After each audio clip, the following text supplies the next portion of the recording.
தம்பி நீ தமிழ் சொல்லனோட ஃப்ரெண்டு தானே? ஆமா. உன் பேரு சுமாரு மூஞ்சு குமாரு தானே? ஆமா. அதுக்கு நான் இப்போ ஒண்ணு இல்ல தம்பி, உன்னோட ஃப்ரெண்டு கிட்ட கூலி கேட்டா அவங்கிட்ட காலி ஆயிடுச்சா, அதனால உங்ககிட்ட போய் வாங்கிக்கோன்னு அட்ரஸ் கொடுத்தான். அதான் தம்பி வந்தேன். நீ யாரு என்னன்னு கூட எனக்கு தெரியாது, நீ கூலி கிட்ட நான் கொடுத்துடணுமா? நான் யாருன்னு தெரியாம நீ பேசிட்டு இருக்க. நீ யாருன்னாரு நான் கொடுக்க முடியாது, கிளம்பு. டிஜிபிடா நானு, என்கிட்டே உன் வேலையை காட்டுறியா?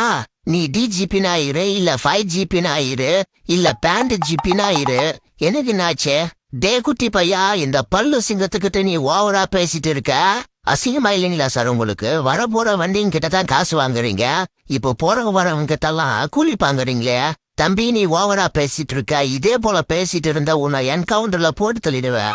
அதுக்கப்புறம் கூலி கடத்தல் தலைவன் சுட்டு கொல்லப்பட்டாருன்ட்டு நியூஸ்ல வரும், பாத்துக்கோ. சார் ஒரு கூலி பாக்கிட்டு வாங்கறதுக்கே அவங்கிட்ட 5-10ன்னு கடன் வாங்கிட்டு இருக்க.